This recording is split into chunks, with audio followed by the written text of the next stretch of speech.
우리가 일주일 내내 하나님 백성이 당하는 고초와 재난에 대해서 살펴봤습니다. 이들이 당하는 슬픔이었지요. 이 슬픔은 크게 두 가지로 요약할 수 있습니다. 하나는 이스라엘 성이 무너지고 성전이 파괴되고 또 땅을 빼앗긴 거죠. 또 예루살렘 성 안에 살던 늙은 자로부터 태중에 있는 어린 아기에게 이르기까지 살육을 당하고 쫓김을 당하고 또 사로잡혀 간 것입니다. 우리가 잘 아는 용어로 정리를 하면은 무엇과 무엇에 대한 심판입니까? 씨와 땅에 대한 심판을 당하고 있는 겁니다. 내 씨가 하늘의 별과 같이 많아지리라, 번성케 하리라. 이 땅을 너와 내 후손에게 기업으로 주리라. 이게 하나님의 약속인데 오늘 예레미야 애가는 그 하나님의 약속이 다 깨어진 상태, 하나님의 약속이 이루어지지 않는 상태인 것입니다. 그래서 이것 때문에 애가를 부르고 있는 거죠.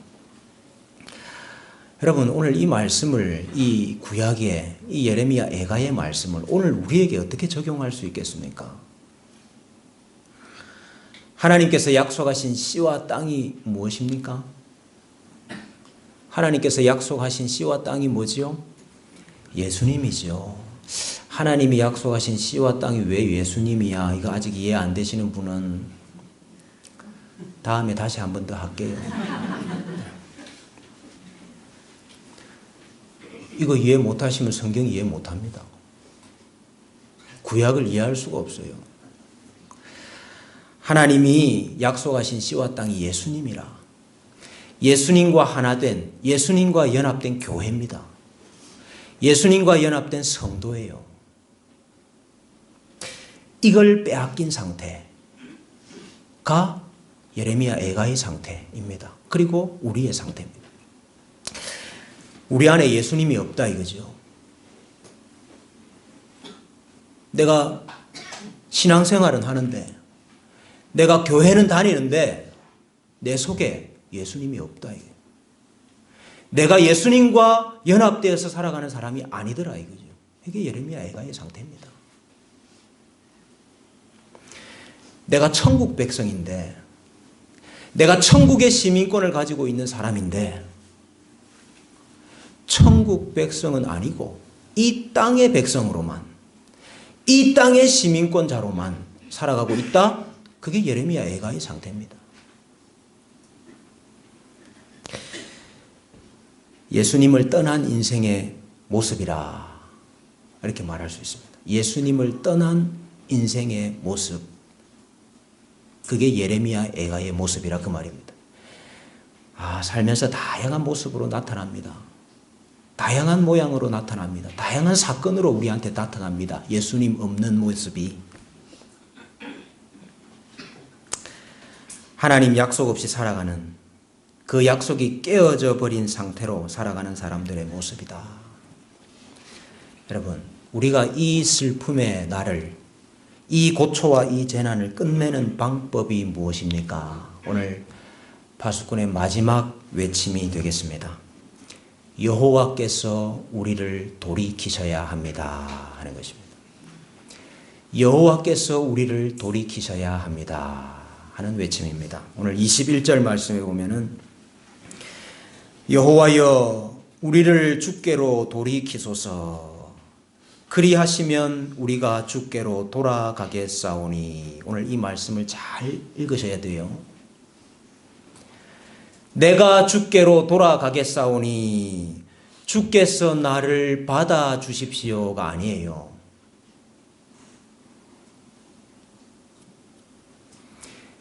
여호와께서 우리를 주께로 돌이키게 해 주십시오.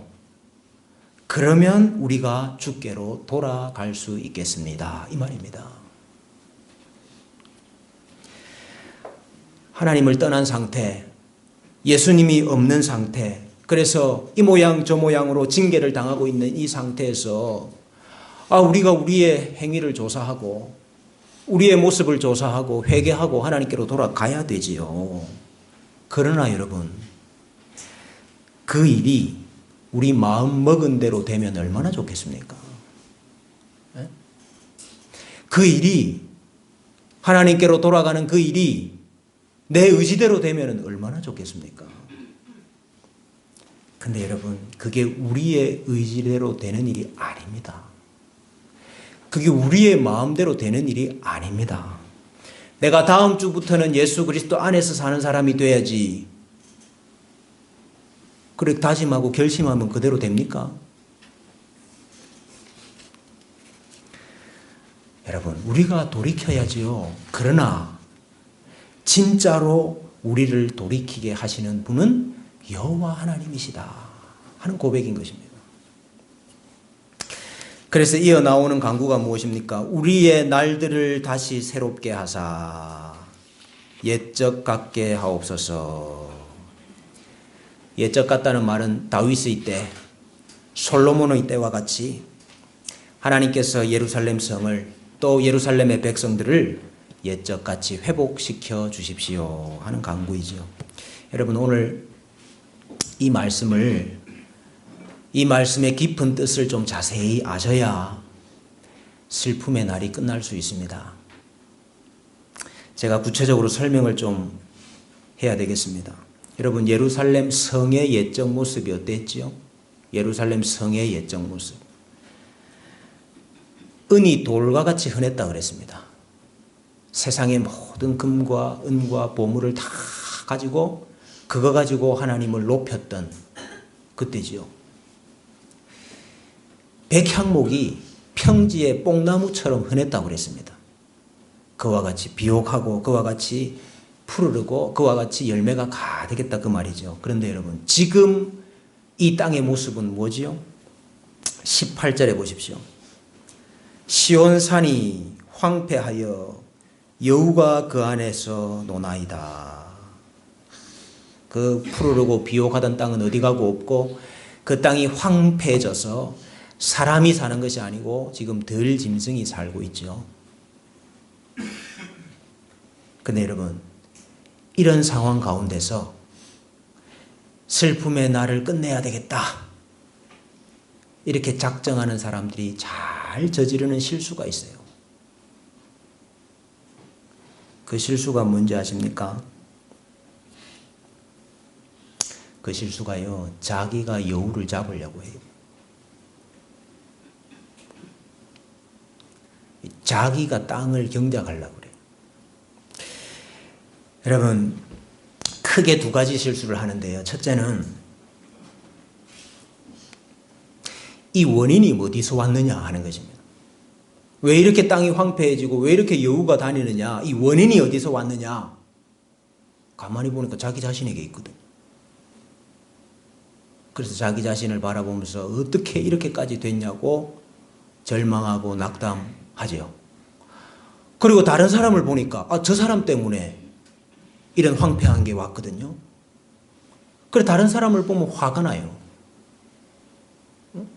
선지자들이 제대로 노릇을 안 해서, 제사장들이 실패해서, 왕들이 실패했기 때문에 이렇게 된 거 아니냐. 다른 사람들을 보면 화가 나요. 원망이 생겨요.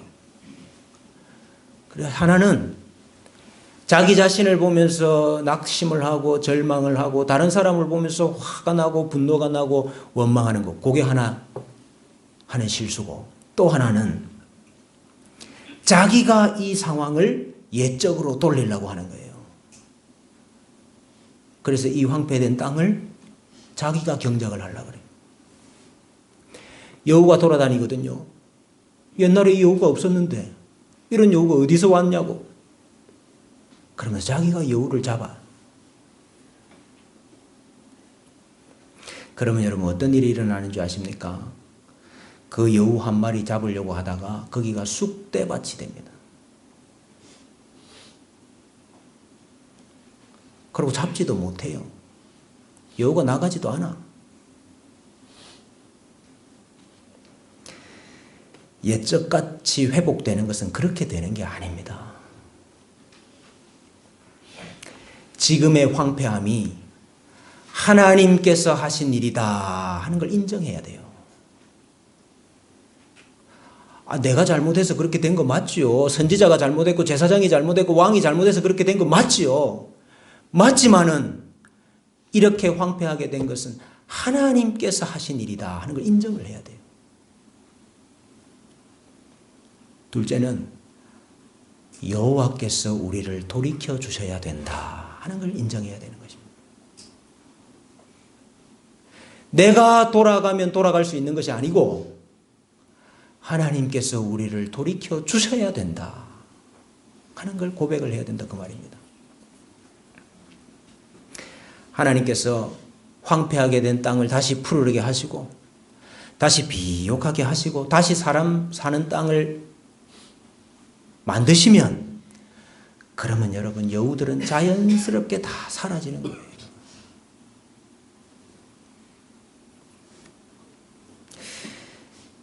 이스라엘 백성들의 자녀들의 옛적의 모습은 어떠했습니까? 아이들의 웃음소리가 높았고 또 청년들의 노래소리가 컸고 그들이 기쁨으로 춤을 췄다고 그랬거든요. 그런데 지금은 어떻습니까? 지금은 14절 이하에 한번 보십시오. 청년들은 다시 노래하지 못하나이다.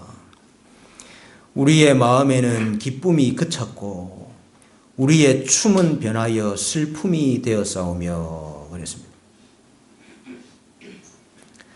그래 이거 회복하려고 그러면 어떻게 해야 됩니까? 이거 다시 옛적같이 되게 하려면 우리가 어떻게 해야 됩니까? 아이들을 불러 모아서 노래를 가르치는 거라. 네. 이게 얼마나 쉽게 저지르는 실수인지 몰라요. 야, 너희가 왜 옛날의 노래를 다 까먹었냐? 왜 이 노래 가사의 의미를 모르느냐? 노래를 가르쳐. 청년들을 불러 모아놓고 춤을 가르칩니다. 춤은 이렇게 추는 거라고. 여러분, 그러면 옛적같이 됩니까? 떠나셨던 하나님이 다시 그들을 찾아오시고 그들을 만나주시고 그들을 감동 감화하시면 노래와 춤은 안 가르쳐줘도 다시 다 회복되는 겁니다.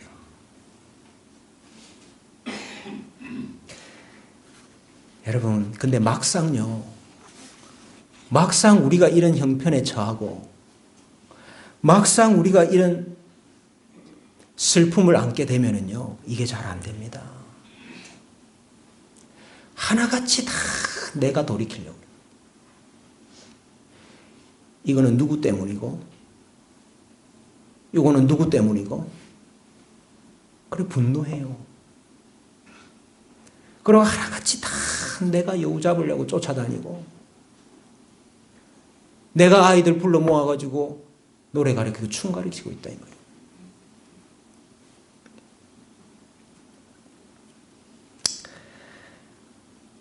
낙담하고 절망하고 분노가 일어나고 원망이 생기는 거 그거 하나님께서 하신 일이라는 거 인정을 못해서 그런 겁니다. 내가 여우를 잡고 내가 노래를 가르치고 있습니까? 하나님께서 돌이키셔야 된다. 이걸 믿지 못해서 그런 거예요. 여러분, 그러면 절대로 슬픔의 날은 끝나지 않습니다.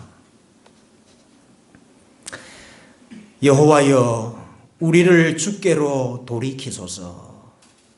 그리하시면 우리가 주께로 돌아가겠사오니 우리의 날들을 다시 새롭게 하사 옛적 같게 하옵소서.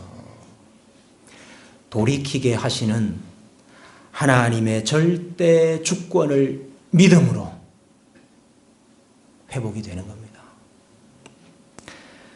구원함에 있어서 하나님의 절대 자기 주도권, 하나님의 절대 주도권을 인정함으로 우리 가운데 회복이 일어나게 되는 것입니다. 요셉을 한번 생각을 해보십시오. 요셉이 10대의 나이에 형들에게 인신매매를 당해서 애굽으로 팔려갔지 않습니까? 한평생 이를 갈면서 살았겠죠. 종노릇 하다가 종살이 하다가 누명을 써가지고 감옥에 갇혔어요. 내가 나가기만 나가봐라. 그러면서 살았겠죠. 근데 요셉이 뭐라 그럽니까? 나를 이리로 보내니는 당신들이 아니요, 형들이 아니요, 하나님이십니다. 당신들과 당신들의 자손들을 보존하기 위해서 하나님이 나를 당신들보다 먼저 이곳에 보내셨습니다. 이런 말도 안 되는, 이게 말이 됩니까 이게? 근데 이렇게 말도 안 되는 하나님의 절대 주권, 하나님의 절대 자기 주도권, 그걸 인정하고 있는 겁니다. 이걸 인정해야 슬픔의 날이 끝나고, 이걸 인정해야 우리의 날이 옛적 같게 새롭게 되는 것입니다. 여러분, 씨와 땅을 빼앗기고 살아가고 있는 사람들 한번 생각을 해보십시오. 하나님의 약속이 없이 하나님의 약속을 받지 못하고 살아가는 사람들 한번 생각을 해보십시오. 우리 부모님들 중에도 있고, 우리 아들, 딸 중에도 있고, 우리 남편, 우리 아내 중에도 있고, 내 친구, 우리 이웃 가운데도 있죠. 애가의 상황을 겪고 있는 그 아들, 딸들에게 지금 네가 왜 이러고 있느냐? 네 안에 왜 이렇게 여우가 많으냐? 여러분, 그러면은 그 악한 것이 빼내집니까? 내가 그 여우를 잡으려고 한다고 그 여우가 나옵니까? 왜 이렇게 좋은 걸 모르냐? 왜 이런 노래를 모르느냐? 왜 이런 춤을 모르느냐? 그러면은 가르치는 대로 다 그대로 배웁니까?